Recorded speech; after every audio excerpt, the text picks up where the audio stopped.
नमस्कार मित्रों, मैं डॉक्टर अमर तांदोलकर, इलेक्ट्रोहोम्योपैथी डॉक्टर, जो मैं 25 साल से इलेक्ट्रोहोम्योपैथी में प्रैक्टिस कर रहा हूँ। और मुझे इलेक्ट्रोहोम्योपैथी में आज आपको फाइब्रॉइड के बारे में बताना है कि फाइब्रॉइड क्या होता है और उसकी ट्रीटमेंट कैसे की जाती है। ओके, तो इसमें हम लोग देखते हैं कि यूटेराइन फाइब्रॉइड जो होता है, तो यूटेराइन फाइब्रॉइड के अंदर में हम जिसे कार्पेरियल यानी कॉमनेस्ट एक जो फाइब्रॉइड्स होते हैं उसमें 4 प्रकार के, मेनली 3 टाइप्स, इंट्राम्यूरल, सब सीरियस एंड सब म्यूकस, इस तरह के फाइब्रॉइड्स होते हैं, जिसमें हम लोगों में ये पाया जाता है कि फाइब्रॉइड एक ऐसी जो यूटेरस होता है, मोस्टली एक यूटेरस एक बहुत ही सिंपल वे यानी सिंपली भी होता है कि बहुत सारे लोग होते हैं, बहुत सारे लेडीज होते हैं जिनमें यूटेरस बहुत दिनों तक रहता है बट सिम्टोमेटिक नहीं होता है, साइलेंट फ्यूचर होता है। और बहुत सारे इस तरह के होते हैं कि जो तकलीफ देह होते हैं, जिसे तकलीफ होती है। और इसी तरह से मैं आपको उसका क्लासिफिकेशन में आपको बताऊंगा कि इंट्राम्यूरल, सब सीरियस और सब म्यूकस, इस प्रकार के 3 प्रकार के जो भी होते हैं उनमें इंट्राम्यूरल मतलब मिडल, जो मिडल मतलब जो यूटेरस होता है, यूटेरस के बीच साइड होता है। उसके बाद सब सीरियस होता है, यहाँ आउटसाइड मतलब यूटेरस के बाहरी हिस्से में होता है। उसके बाद में सब म्यूकस मतलब इंटरनली मतलब अंदर के साइड में होता है, यूटेरस के अंदर के एरिया में होता है। तो यहाँ पे सबसे इम्पोर्टेंट है एक फाइब्रॉइड पॉलिप्स होता है। जो पॉलिप्स होता है मतलब एक मांस नुमा पार्ट होता है, उसके में एक्स्ट्रा यूटेराइन भी होता है जो यूटेरस के बाहर होता है फाइब्रॉइड, उसे हम लोग एक्स्ट्रा यूटेराइन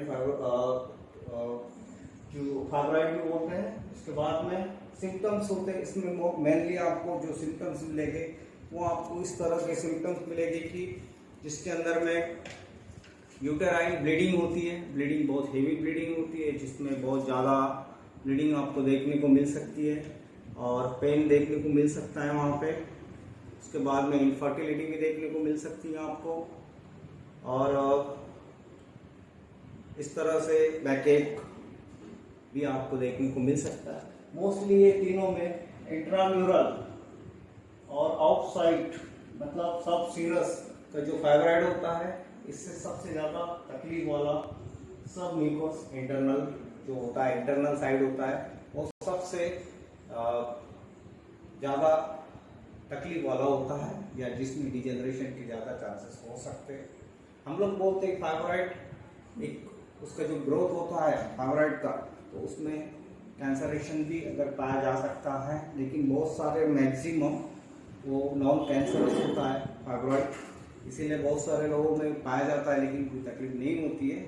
लेकिन उसका जो आपको कितने या कहाँ कितने बड़े आपके जो साइज है या नंबर्स है या कितने फाइब्रॉइड्स है उसके नंबर्स है, उससे ज़्यादा इम्पोर्टेंट होता है वो किस लोकेशन में है फाइब्रॉइड, ये ज़्यादा इम्पोर्टेंट होता है। और लोकेशन आपको स्पेशली इंटरनल लोकेशन में होता है, जहाँ पे सब म्यूकस फाइब्रॉइड जिसे बोलते हैं हम लोग, यह सब म्यूकस फाइब्रॉइड जो होता है ये बहुत ही ज़्यादा तकलीफ देने वाला होता है, जिसमें बहुत ज़्यादा एक्सेसिव ब्लीडिंग होती है, जो ब्लीडिंग रुकती नहीं है, और उसमें पेन भी बहुत ज़्यादा होता है। इस तरह के सिम्टम्स आपको वहाँ पे दिखाई देंगे। दूसरी बात, number can not be important, मतलब उसमें नंबर्स कितने हैं, कितने फाइब्रॉइड्स है, ये ज़्यादा इम्पोर्टेंट नहीं होता है, लेकिन size variation is important.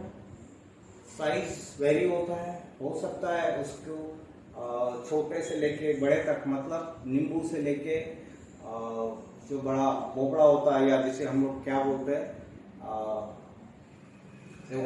Water melon होता है, उसके जैसा वो दिखे वहाँ तक हो। लेकिन अगर वो सब म्यूकस मतलब इंटरनल मतलब यूटेरस के अंदर साइड में है, तो अंदर साइड में जब भी होगा तो ये अगर नींबू के छोटे से छोटे नींबू के साइज का भी होगा, एकदम से छोटी सी गांठ होगी, तो भी ये तकलीफ देह होता है, क्योंकि वो अंदर में होता है। तो ये अंदर होना ये एक बहुत ही डेंजरस बात हो सकती है। इसलिए दूसरी बात, इसका जो ट्रीटमेंट होता है, यहाँ आपको हार्मोनल ट्रीटमेंट रहेगा। उसके बाद में उसमें मेमोक्टोमी भी किया जाता है, या फिर एज के हिसाब से उसे ट्रीटमेंट दिया जाता है।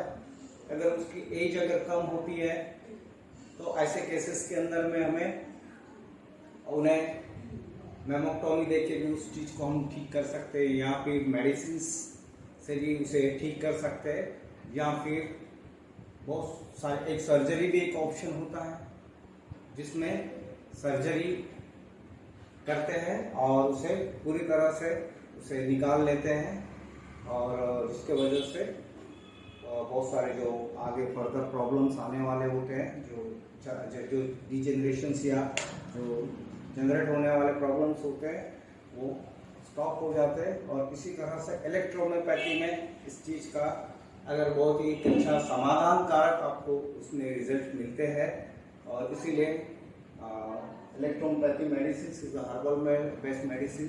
तो यू हैव टू ट्राई, या आप ट्राई कर सकते हैं।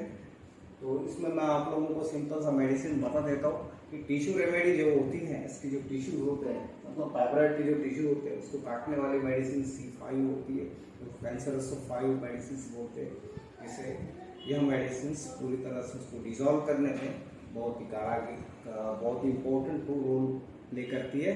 और साथ में इलेक्ट्रिसिटीज, मतलब एक मेडिसिन के नाम है जो उसमें दिए जाते हैं, जैसे C5 ब्लड की मेडिसिन होती है, A2F1। तो इस तरह की जो मेडिसिन होती है, और आपको हर किसी बात का आपको इन्फॉर्मेशन चाहिए, और तो आप कमेंट्स में आप डाल सकते हो, मुझे पूछ सकते हैं, आप ट्रीटमेंट के बारे में भी आप पूछ सकते हैं। तो थैंक यू वेरी मच, और इसी चैनल को आप सब्सक्राइब कीजिए। आगे आने वाले इसी तरह से आपको इलेक्ट्रोहोम्योपैथी की ट्रीटमेंट और इसी तरह से जो भी प्रॉब्लम्स हैं उनके बारे में आपको इन्फॉर्मेशन मिलती रहेगी। और इसी तरह से लाइक कीजिए अगर पसंद आता है वीडियो को। और फिर से एक बार thank you very much, thank you very much and welcome.